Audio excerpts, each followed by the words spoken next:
रात आधी जमा थी। अपने बिस्तर पर लेटी निशा फोन पर समीर से प्यार भरी बातें कर रही थी, लेकिन समीर ने जैसे ही निशा से अगले दिन होटल में मिलने की बात कही तो उसके दिल की धड़कनें तेज हो गई।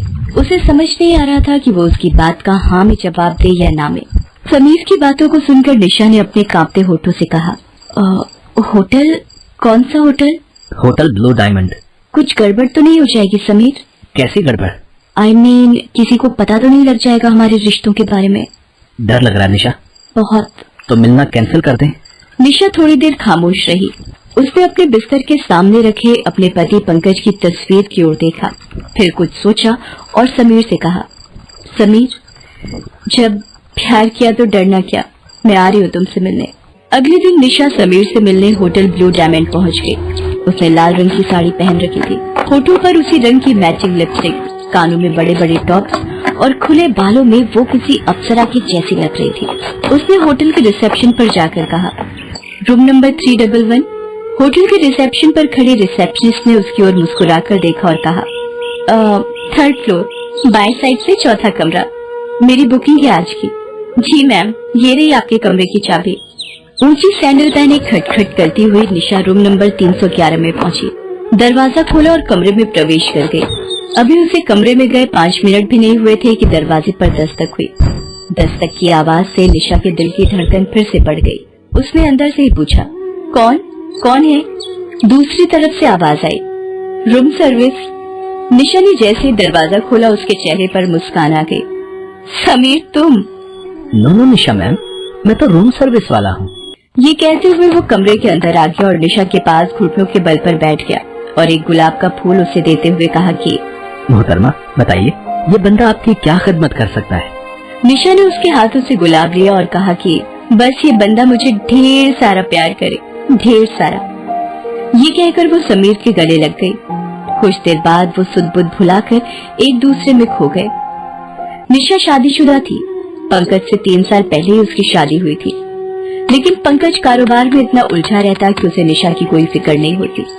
11 जनवरी को दोनों की शादी हुई थी। निशा बहुत अरमानों के साथ नए घर में आई थी। वहाँ पर उसके लिए सब कुछ था, लंबी गाड़ी, बड़ा घर, नौकर चाकर, लेकिन सिर्फ पंकज का प्यार नहीं था। अरे निशा, मैंने कहा ना, अभी बहुत काम है यार। माल की सप्लाई बाकी है, कुछ नए ऑर्डर भी मिले, उनके लिए रॉ मटेरियल का अरेंजमेंट भी करना है। सुनो ना, 2 महीने रुक जाओ ना, फिर हम चलेंगे हनीमून पर। कोई नहीं, वो आपने ही कहा था इसलिए मैंने याद दिलाया। वैसे भी काम तो काम है, वो तो करना ही है।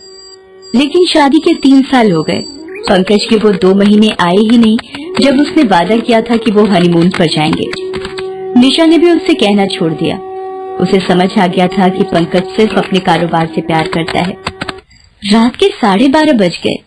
हर दिन ये इतनी ही देर से आते हैं। अरे काम कौन नहीं करता, लेकिन काम के चक्कर में अपने घर को, अपनी बीवी को भूल जाना सही तो नहीं है। मुझे तो लगता है ये घर सिर्फ सोने के लिए आते हैं। इनका वश चले तो ये ऑफिस में ही सो जाए। पिछले 2 सालों से पंकज शादी की सालगिरह पर निशा को बाहर ले जाने की बात कह रहा था, लेकिन वो भी उसे याद नहीं रहता। शादी की 3री सालगिरह की बात है। अरे प्रॉमिस कर रहा हूँ, आज मैं बिल्कुल भी नहीं भूलूंगा। आज हम दोनों न सिर्फ बाहर खाएंगे बल्कि लॉन्ग ड्राइव पर भी चलेंगे। और अगर मैं भूल भी गया तो मुझे शाम को 7 बजे कॉल करके याद दिला देना, ठीक है? तो चलो अब मुझे जाने दो। Love you and happy anniversary. ये कहकर पंकज फैक्ट्री के लिए निकल गया, लेकिन रात के 8 बज गए। पंकज घर नहीं आया तो निशा ने उसे कॉल किया। क्या हुआ पंकज, आप अभी तक निकले नहीं हैं? 8 बज गए हैं। निशा, माय डियर वाइफ, मैं भूला नहीं हूँ। थोड़ी देर और यार, मैं निकलता हूँ। एक काम करो, तुम ड्राइवर को बोलो तुम्हें होटल सनशाइन में छोड़ दे। मैं तुम्हें वहीं मिलता हूँ। निशा होटल सनशाइन में पहुँच गई। वहाँ पहुँचकर उसे 10 बज गए, लेकिन पंकज नहीं आया। उसने 2 बार उसे कॉल भी किया, लेकिन उसने उसका कॉल कट कर दिया। गलती मेरी ही है, मैं ही उनसे कुछ ज्यादा एक्सपेक्टेशन लगा लेती हूँ। उनकी पहली प्रायोरिटी उनका काम ही है। निशा ने घड़ी की ओर देखा, 10:30 बजने वाले थे। उसने एक बार और कॉल किया। इस बार पंकज ने कॉल पिक कर लिया। क्या निशा, तुम बिल्कुल स्टूपिड हो क्या? अरे मैं यहाँ काम में बिजी हूँ और तुम कॉल पर कॉल किए जा रही हो। लेकिन आपने तो मुझे यहाँ होटल सनशाइन में वेट करने के लिए कहा था। हाँ कहा था, लेकिन काम भी तो है, उसे छोड़कर आ जाओ।